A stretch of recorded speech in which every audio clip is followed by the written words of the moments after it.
दोस्तों, इस वीडियो में भगवान श्री कृष्ण के द्वारा बताया गया अनमोल विचार दिए जा रहे हैं। इस विचार को सुनकर आप बहुत ही ऊर्जावान महसूस करेंगे। कई लोगों का समस्या भी हल हो जाएगी। मेरा आग्रह है कि आप इस वीडियो को पूरा देखने का प्रयास करें। दोस्तों, इस चैनल पर पहली बार आए हैं तो लाइक करें, शेयर करें, सब्सक्राइब करें। श्री कृष्ण कहते हैं, यदि आप किसी को छोटा देख रहे हैं, चाहे तो उसे दूर से देख रहे हैं या अपनी अहंकार के पर्दे के पीछे से देख रहे हैं। हर कोई सर्वगुण संपन्न नहीं होता, सभी में अलग अलग गुण होते हैं। शेर जंगल का राजा होता है और मछली जल की रानी होती है।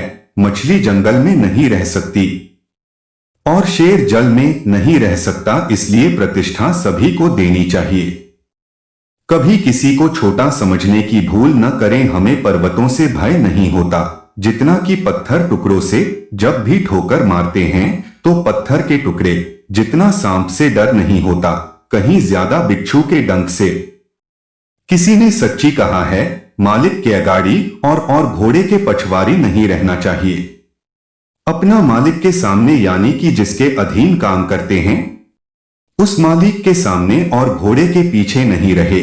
ऐसा इसलिए कहा गया है, यदि आप मालिक के सामने रहेंगे तो कुछ ना कुछ आपको काम करने के लिए बोल देगा, और घोड़े के पीछे रहेंगे तो घोड़ा कभी भी लात चला सकता है और आपको घायल कर देगा।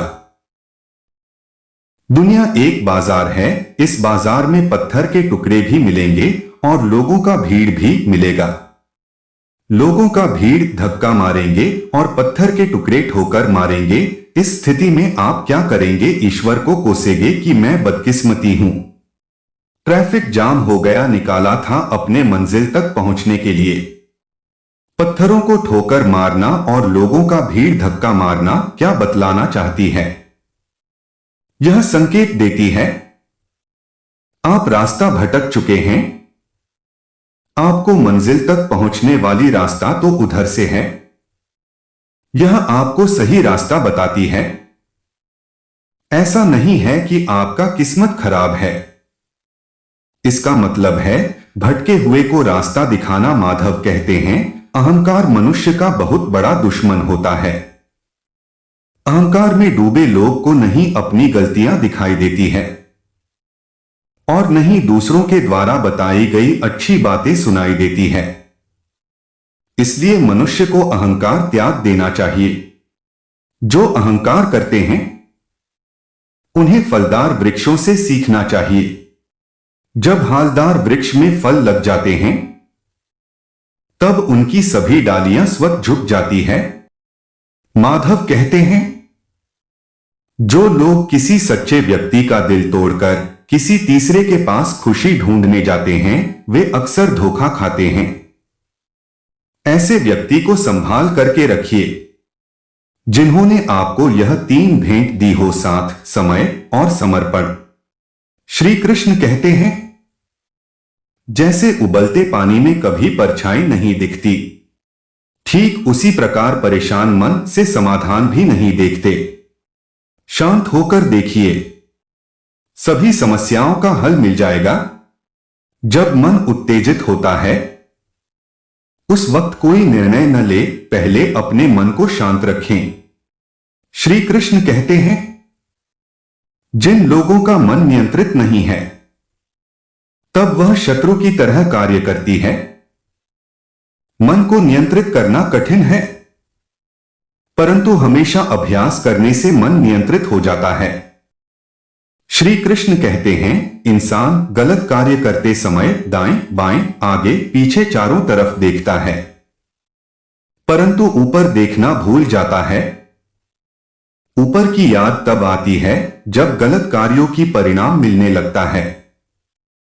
गीता में लिखा है, जब इंसान की जरूरत बदल जाती है तब इंसान का बात करने का तरीका भी बदल जाती है। जो आपके भाग्य में है वो भाग कर आएगा और जो भाग्य में नहीं है वो आकर भी भाग जाएगा। इसलिए बेहिसाब हसरते न पालिए, जो मिला है उसे ही संभालिए। माधव करते हैं अपने जीवन में सबसे खास सिर्फ उसी को बनाना जिस पर खुद से ज्यादा भरोसा हो। अगर ऐसे व्यक्ति को अपना सब कुछ मान लेते हो, जिस पर आप भरोसा नहीं कर सकते, तो आप विश्वास मानकर चलिए, आगे चलकर आपको बहुत रोना पड़ेगा। श्री कृष्ण कहते हैं अपनी आदतों अनुसार चलने में इतनी गलतियां नहीं होती जितनी दुनिया का लिहाज रख के चलने में होती है। सफाई वहां देना चाहिए जहां उसे सुनने और समझने वाला एक खुला दिमाग हो। अगर किसी ने आपको गलत मान लिया है तो उस पर सफाई देने का मतलब खुद को खुद की नजरों में गिरना। आज जो भी कुछ आपके पास है इससे पहले किसी और का था और भविष्य में किसी और का हो जाएगा। परिवर्तन ही संसार का शाश्वत नियम है। श्री कृष्ण कहते हैं स्वयं का ऐसा बनाएं जहां तुम हो वहां सब तुम्हें प्यार करें, और जहां से तुम चले जाओ वहां सब तुम्हें याद करें। जहां तुम पहुंचने वाले हो वहां सब तुम्हारा इंतजार करें। कृष्ण कहते हैं स्वार्थ से रिश्ते बनाने की कितनी भी कोशिश करो वे कभी नहीं बनते, और प्रेम से बने रिश्तों को कितना भी तोड़ने की कोशिश करो वे कभी नहीं टूटते। एक बार राधा रानी ने भगवान श्री कृष्ण से पूछी थी प्रेम का मतलब क्या होता है। श्री कृष्ण ने बड़ी हंसकर बोले जहां मतलब होता है वहां प्रेम ही कहा। इंद्रियासु सुख के लिए किया गया प्रेम धोखा होता है, असली प्रेम दो आत्माओं का मिलन होता है।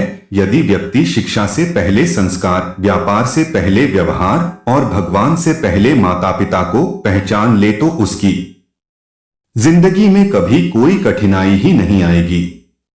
श्री कृष्ण कहते हैं धन दौलत से कोई महान नहीं होता, महान तो वह होता है जिसके अच्छे व्यवहार, अच्छे संस्कार और शुद्ध विचार हो, उनकी वाणी में मधुरता हो, जिनकी जिनकी कीर्ति दूर दूर तक फैली हो। भगवान श्री कृष्ण कहते हैं कि सत्संग अर्थात अच्छे लोगों का साथ ईश्वर की कृपा से मिलता है, परंतु कुसंगति में पड़ना मनुष्य के अपने ही हाथों में होता है। एक कहावत है संगत से गुण आवत है, संगत से गुण जात। माधव कहते हैं कि मनुष्य के लिए बुरी संगत उस कोयले के समान है जो गर्म हो तो हाथ जला देता है और ठंडा हो तो हाथ काले कर देता है। प्रत्येक मनुष्य को कुसंगति से बचना चाहिए। कुसंगति करने से गलत रास्ते पर ले जाता है, और अच्छे लोगों के साथ संगति करने से संस्कार, व्यवहार, चरित्र तथा विचार सकारात्मक हो जाते हैं। डाकू रत्नाकर का नाम आपने सुना होगा। जब रत्नाकर नारद मुनि के संपर्क में आए और दीक्षा प्राप्त किया और गलत रास्ते को छोड़कर आध्यात्मिक के राह पर आ गए और सन्यासी बन गए, आज हम वाल्मीकि जी का नाम से जानते हैं, जिन्होंने वाल्मीकि रामायण की रचना की। दोस्तों, यदि आप भगवान कृष्ण के भक्त हैं और इस वीडियो से कुछ भी लाभ होता है तो लाइक, शेयर एंड सब्सक्राइब जरूर करें। धन्यवाद। माता रानी सबको कृपा प्रदान करें।